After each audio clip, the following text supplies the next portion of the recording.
Good evening, everyone. My name is Aaron Tuckfield. I'm the chairperson of the Macomb Township Zoning Board of Appeals. Today is January 5th. The time is 6:35. My apologies for the delay. We had some technical difficulties before we got started. I've called the meeting to order, and I'm going to move us on to item 2 on our agenda this evening, which is the Pledge of Allegiance. Please stand with me for the pledge.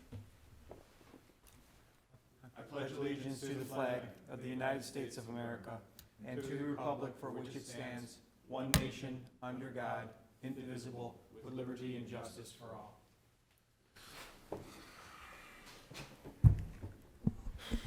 All right. Next item on our agenda is the roll call.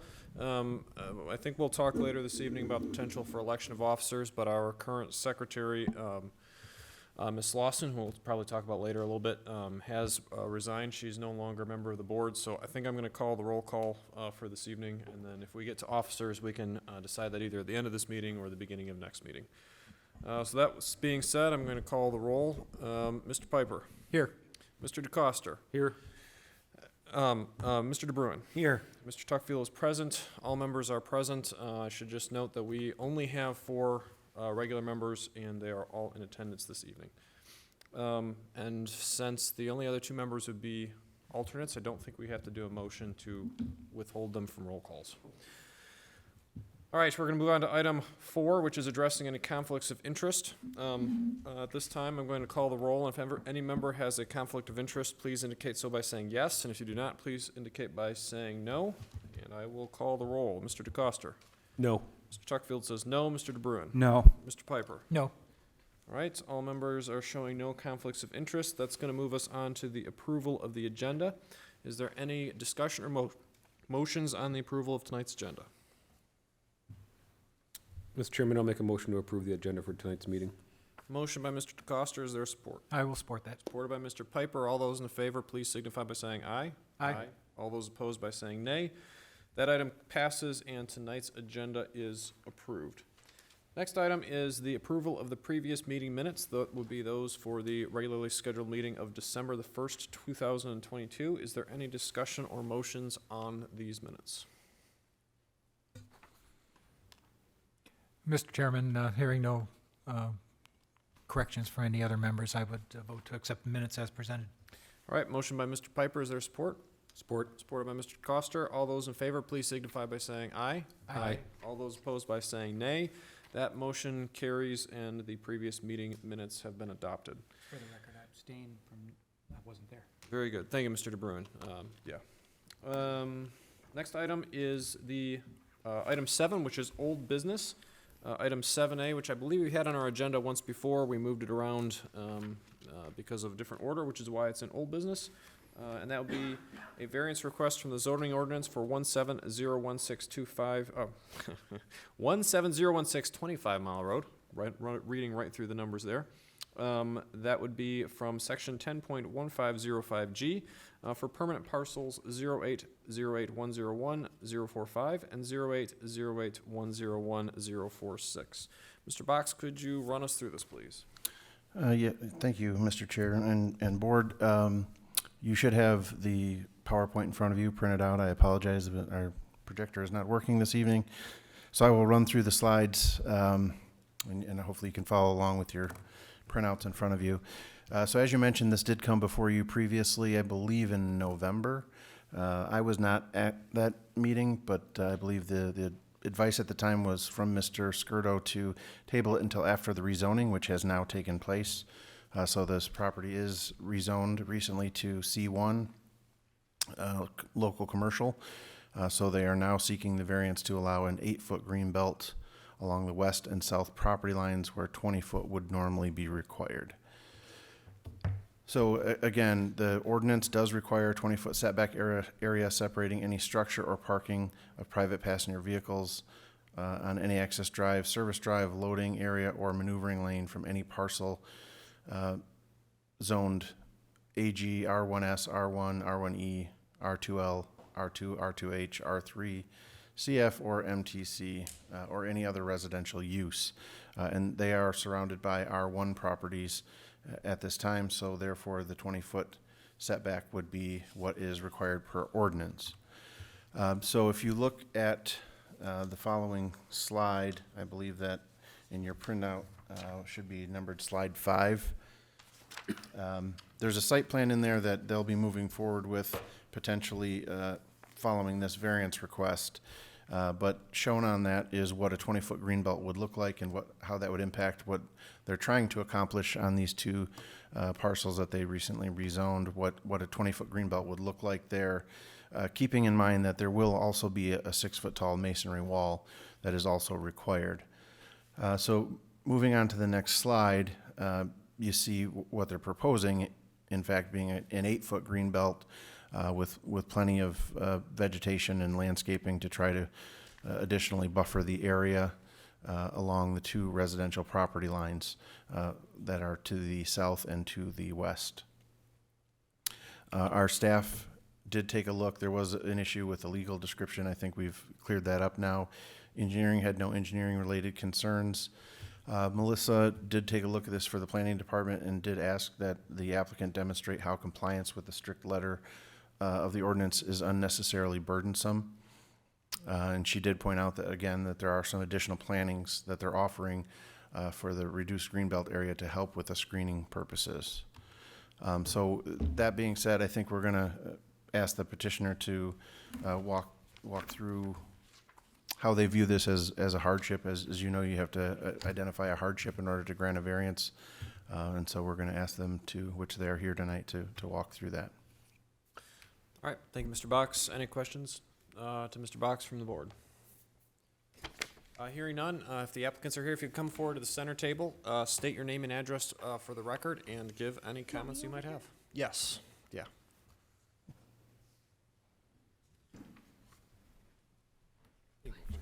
Hi, I'm Joe Ruggiero. I'm the owner. Catherine Satimo, Big Designs Architecture. Okay, very good. To our AV gentlemen, are they close enough? Can you hear them, Ed? To the microphone? Good. I'm not hearing them. I'm not sure if that microphone's working. Can you hear me now? Yeah. Okay. I'm Joe Ruggiero. I'm the owner. Catherine Satimo, Big Designs. Very good. Sorry, I wasn't sure if we were having another issue there. Just want to make sure. Okay. Any comments that you gentlemen and lady have this evening for us? I can answer questions, or I can explain the thoughts behind the 8-foot green belt, and we have a few of them. Certainly explain the thoughts, and Okay. as Mr. Box mentioned, if you have any comments with regards to a practical difficulty that Sure. is in play here that you see Sure. as being here, that'd be helpful. The first practical reason we would like the 8-foot green belt is the property next to it has an 8-foot green belt, and we would like to keep the aesthetics the same. We also would like to keep away from undesirable parallel parking spots, which would be required if we have a 20-foot green belt. We would also need to reduce the size of our building, which wouldn't be conducive for very much of anything on this site at all. But mostly, we would like to keep the same aesthetics that are currently there. So, I can answer questions if you Okay. have Any, any. any questions for the petitioner? My Piper? question would be, you said about the 8-foot on the adjacent property. I don't remember how that came about. Was that something, that variance that was granted for them, or That's currently a different zone, different zone? which allows it for an 8-foot green belt. It's the dental office right there. Mr. Box, do you have any? Yeah, I was just going to add that's the reason for the 8-foot on the adjacent property is it's zoned O1, which only requires an 8-foot greenbelt. The site plan that you see in your packet kind of shows what the existing layout is, along with what they're proposing. And so, yes, it would be a different zoning category that has the 8-foot, but they are proposing to share, at this time, to share a driveway with that development next door. So it would kind of function as one development. And Mr. Piper, I don't remember if you were on the board at the time, but I know that the adjacent property did get a variance. But I But it was believe, for the I wall, believe it was for the wall, not the, not Right. the green belt. Because I didn't remember Yeah, talking about I an couldn't 8-foot. remember if you'd been on Yeah. at that particular time or not. I think we looked at that one multiple meetings, if I remember. That was Yes, a long, I that was a long decision. All right, any other questions for the petitioner? Um, I have a question for Mr. Box. Go ahead, actually. Mr. Bruin. The zoning at the dentist's office next door, being an O zoning, was there a reason why this property here was not zoned the same way, or So they rezoned this to C1, that's what they're seeking here, and they did get that approved. According to the master plan, this whole area is master planned for flex use, which would allow C1 or O1. So the rezoning that they asked for did match the master plan. but had it been zoned O, it would have also matched the master plan being Correct. mixed use? Correct.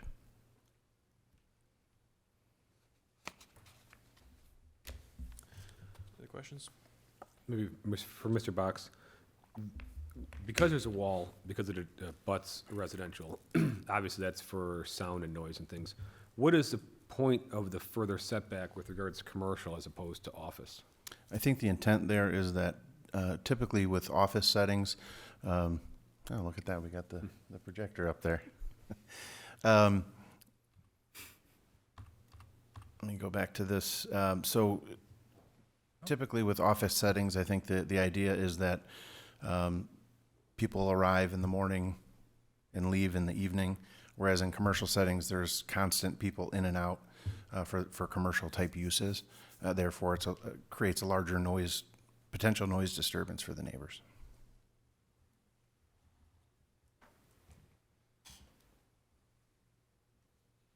Thank you. Seeing no other questions, I would open it up to the public, but we have no public this evening, so I am going to skip over that and bring it back to the board for any further questions or motions. I guess one more for Mr. Box. I know there's probably nothing set in stone, in your opinion, is there something that the extra vegetation equals a further setback? I know they're gonna put in more, which would, you think, essentially buffer the sound and the noise and the light, but Yeah, so I think extra vegetation can buffer, additional sound and light. Keeping in mind that there's already a 6-foot wall there, unless the vegetation itself goes above that wall, I'm not sure how much more buffering it provides, but I would assume that it does provide some, yes. okay.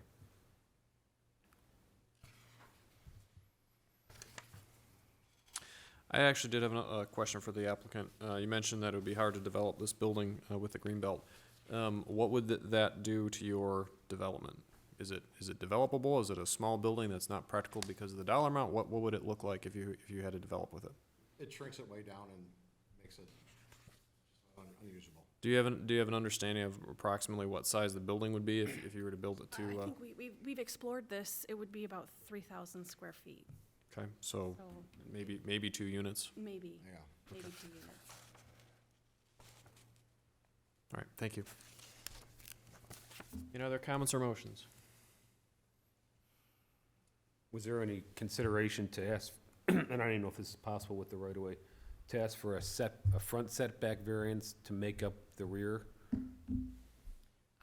We didn't consider this idea only because we already had the 8-foot green belt next to it. And the idea was to keep it aesthetically pleasing once you come into this drive. And the other reason for it is the parking spaces are all in order with the site that's already existing. And it was really just an aesthetic choosing to choose the curious. back and not the front. And to keep the buildings, kind of in Yeah. the same location.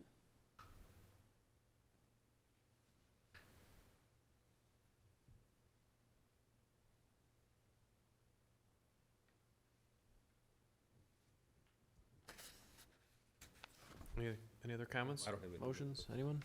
Oh, motions as well.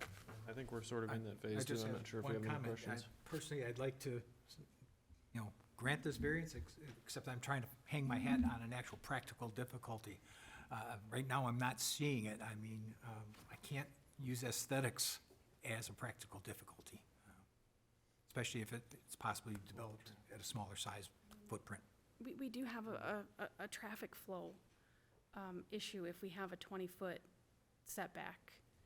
We're not able to get trucks in and trucks out for fire reasons or for ambulance reasons.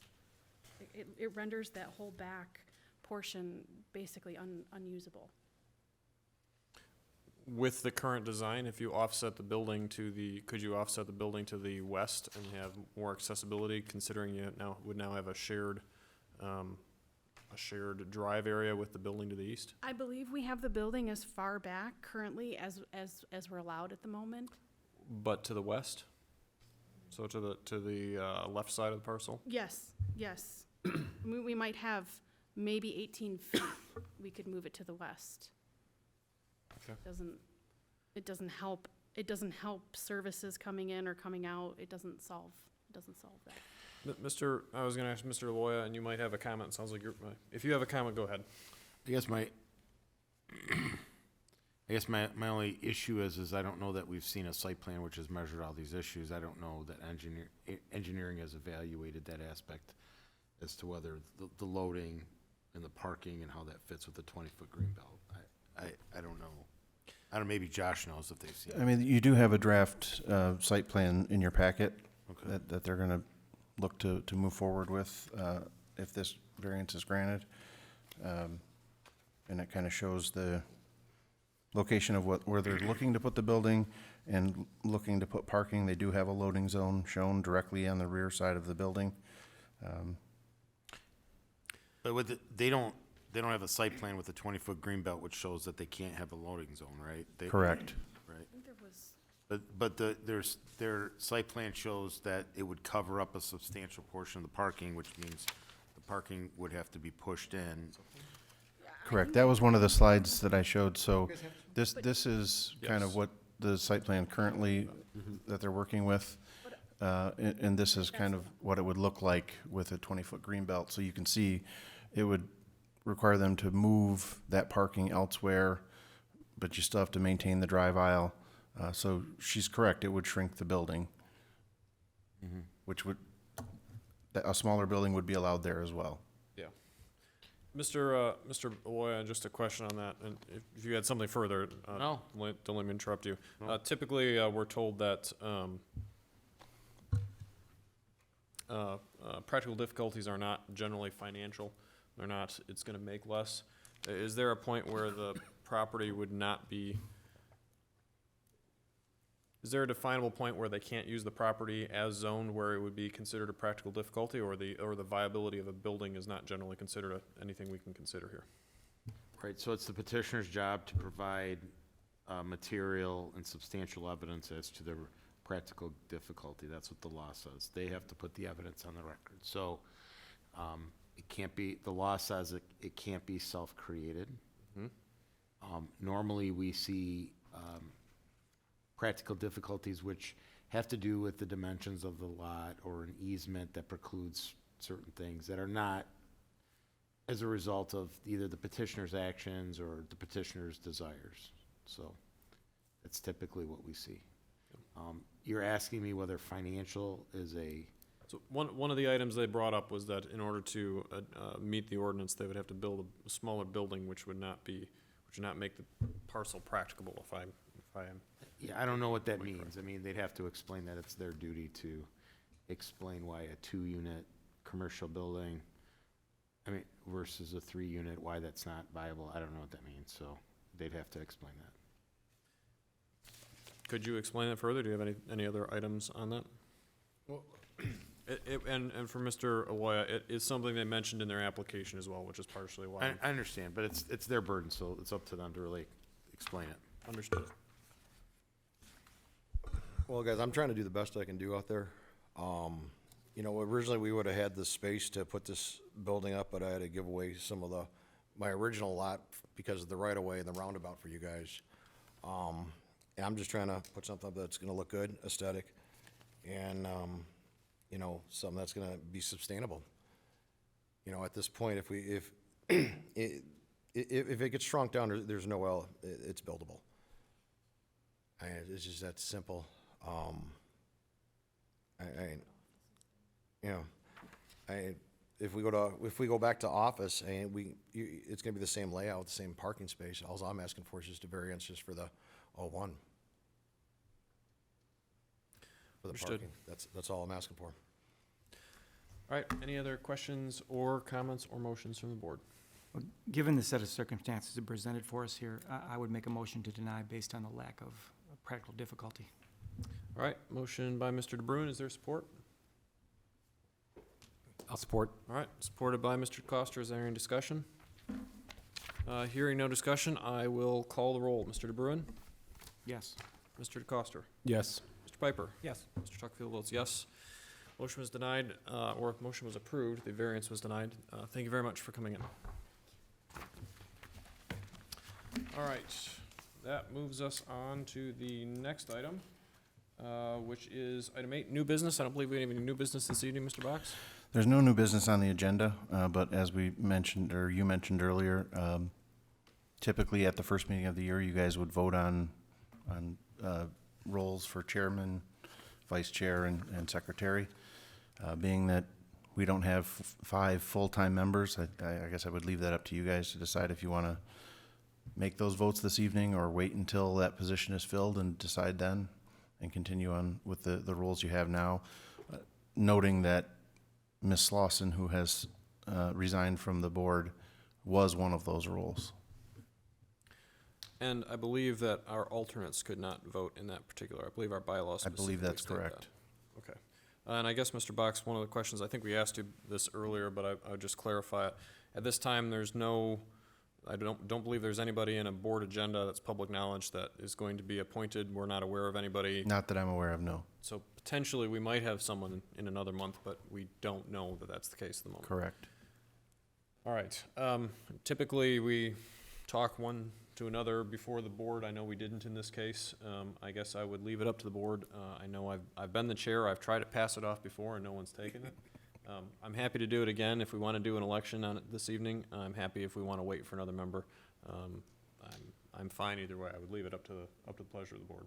I would suggest to continue on as we're going for now with the present members until we have a full board that we can vote and figure out who the secretary will be. Okay. I agree with that. And just to make sure we're okay doing that. I know our bylaws say to do that, to do the first meeting of the year, but I'm assuming we don't have to follow that. I think given the resignation of Ms. Slauson, that's cause to be able to deviate from the bylaws for that very reason. I Okay. mean, if it was just for no reason, Then it would be a little more troublesome, but. yes, but yeah. I think you have good cause to do that at this time. Okay. Mr. Coster, you're good So with that? do you want to hold off on all appointments right now, or That's- just the secretary? Because I think we're in I'm consensus. saying going forward for now, just Just status continue quo. with Okay. our Because present I'm board. comfortable voting on at least one tonight. But I we would can say hold off status on quo secretary. until we get another member. Okay, that's fine. I wonder if it makes sense to just make a motion and support it and vote on it to say that we're maintaining interim as it stands until such time as we have 5 members and we can vote on it as a board, if that's the way that. if- I will make that motion that we maintain our interim board as it stands until we have a full 5-member board to actually vote on the new board. Support. Motion by Mr. Piper, support by Mr. DeBruin, and to clarify, that was to maintain our current officers, with the exception of Ms. Slauson, who's gone, as an interim board. Any discussion, Mr. DeCoster? Good. Okay. Although, I'm going to call a roll on this one. Mr. Piper? Yes. Mr. DeCoster? Yes. Mr. DeBruin? Yes. Mr. Tuckfield votes yes. That motion passes, and we will hold that until we have a 5th member, and I'm assuming, Mr. Box, we can just add that to the agenda whenever we get another Yes. member. Okay. Very good. We kind of took that a little bit out of order, but that's probably fine. Item 9 is public comments. We have no public this evening, so I'm going to move on to ZBA member comments. Any comments from the board this evening? Wish everybody Happy New Year. I have nothing. Just my normal, do you know if we have a February meeting, just so I can plan? I don't know off the top of my head. Okay, just curious, thank you. Seems rehearsed. I'm not sure if we knew at our last meeting that Ms. Slauson was stepping down. I don't think we did. No. I would just like to mention her briefly, since we really didn't have a chance to send her off. Dawn was on the board for as long as I've been paying attention, and I was talking to Charlie Oliver on the Planning Commission. I think the longest-serving board members in order contiguous, Charlie might be longer, is Nancy Nevers, Charlie, and Dawn was actually longer than Charlie and shorter than Nancy when it worked out. So she's been serving on the zoning board of appeals for a long time, certainly been here as long as I've been paying attention. I always appreciated her, she was usually pretty quiet in the meetings, but when I would call her before or after, she put a lot of thought into what she did, and I appreciate it. She did it for a long time. We had some uncomfortable years over the last decade with some of the other things that happened in the township, and there was a couple of us who we didn't always have fun meetings with some of the other people who were on the board. But she stuck with it, and she was professional, and I really appreciate her being there. I know she had talked to me a little while ago. She was considering leaving, and I told her, you know, make sure you think about it. We don't want to keep you from going, but we'd hate to lose you as well. And I guess I would just kind of say that I'm glad she is able to stop if that's what she wanted to do. We'll miss her, and I'll miss seeing her once a month and talking to her. So, not sure if congrats is the correct term for her, but I think it was a job well done, and she put a lot of effort in, and I'm really happy she was here. So, Well said. that's all I had for that. Unless there was any other comments, we will move on to planning director comments. Mr. Box, anything for us this evening? Nothing this evening. All right, Mr. Loya, I know you're not on the agenda, but still like to ask you anything this evening? Nothing at this time. Okay, we'll move on then to item 12, which is adjournment. Any motions? I will make that motion. Motion by Mr. Piper, is there support? Supported by Mr. DeBruin. All those in favor to adjourn, say aye. Aye. All those opposed, please say nay. That motion carries, and at 7:02, we stand adjourned.